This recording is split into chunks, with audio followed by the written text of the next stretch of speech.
Welcome back to another tips and tricks video with me, Frostbricks. Today I've got something a little different for you.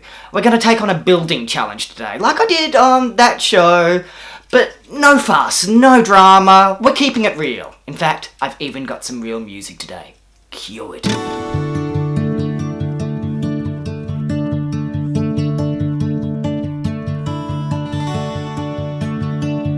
So welcome to my studio. If you've ever wondered what a million bricks looks like, this is it. And for today's building challenge, we're going to do something pretty basic or simple, kinda. This is really how a lot of AFOLs go from being LEGO fans to being LEGO creators. Now, you've probably built a few sets. You might have even bought some instructions off eBay, got the parts off Bricklink, and started building that way as well. But you've got the itch. You want to get creating, and you're not quite sure how to start. Well, this video is for you. Basically what we're going to do is we're going to take a look at modifying sets. We're not reinventing the wheel here. We're going to take an existing set, like say the Technic RC Racer for a few years ago, and turn it into a Bane Driller.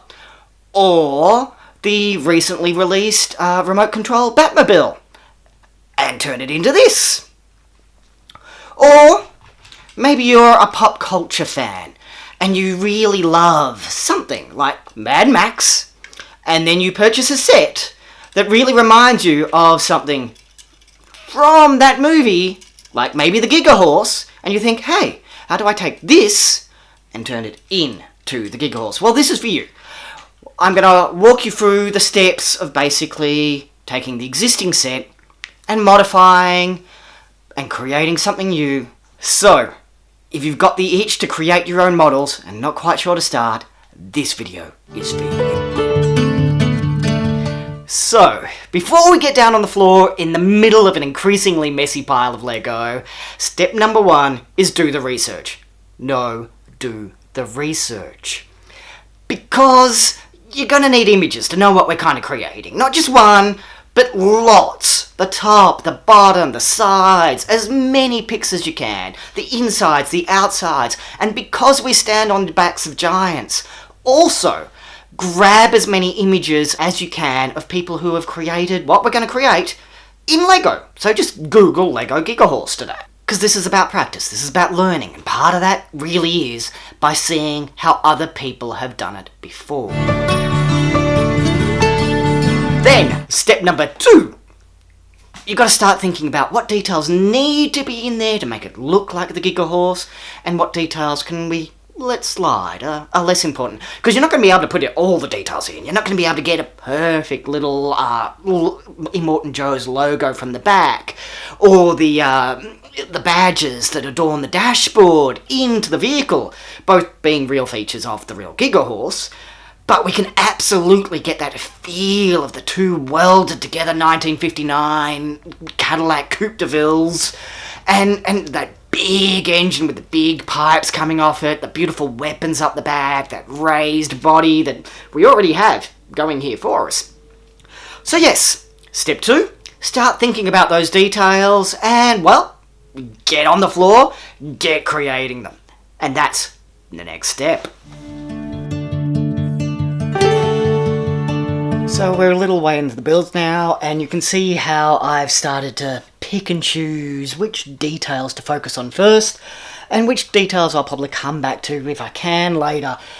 You can also see how parts available will start to dictate certain choices. For instance, here, how I've connected the back. I just want to single out this little connection here.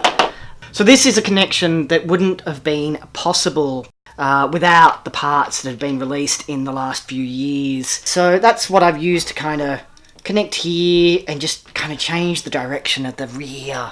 Now, it's important to say, you want to spend a lot of time experimenting. Take your time with the section, try different ideas, try different stuff. You're going to discover new things. I mean, there'll be times later, maybe, when there is a clock and there's a timer, but at this point in time, we're just working with what we've got, figuring out stuff along the way, and learning. This is the important part here. We're just seeing what we can do.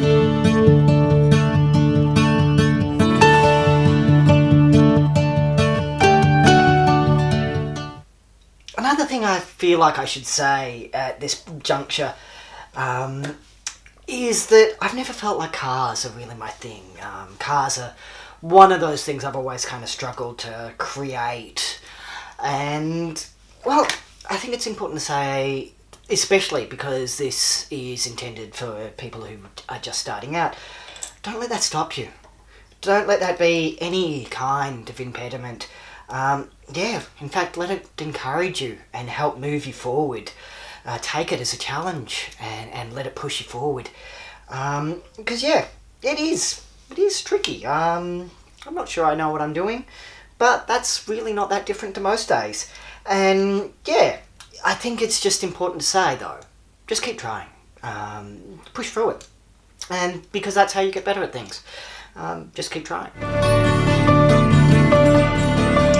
So it's the day after now. I'm starting to rush with the build a little bit.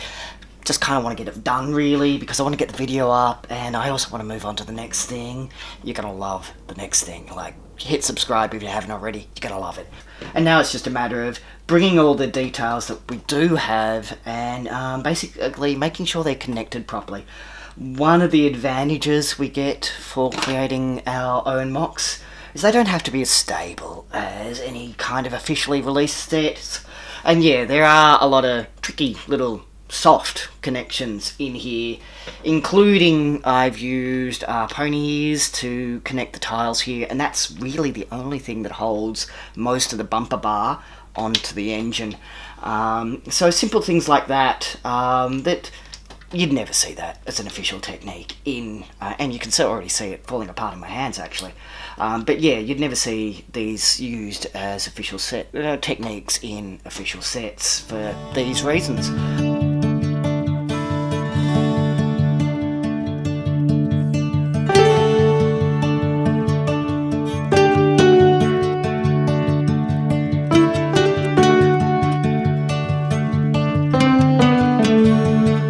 One of the hardest parts of any build is finding the right parts. I mean, that's the downside of, I guess, having so many parts to choose from. But it's also one of the joys. I mean, I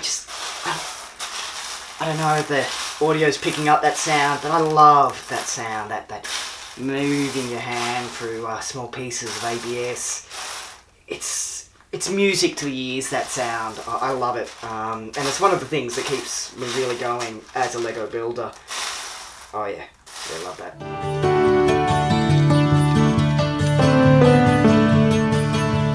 And here we go. We have the mostly finished Gigahorse. Now I say mostly because there's absolutely more things that I could do to it.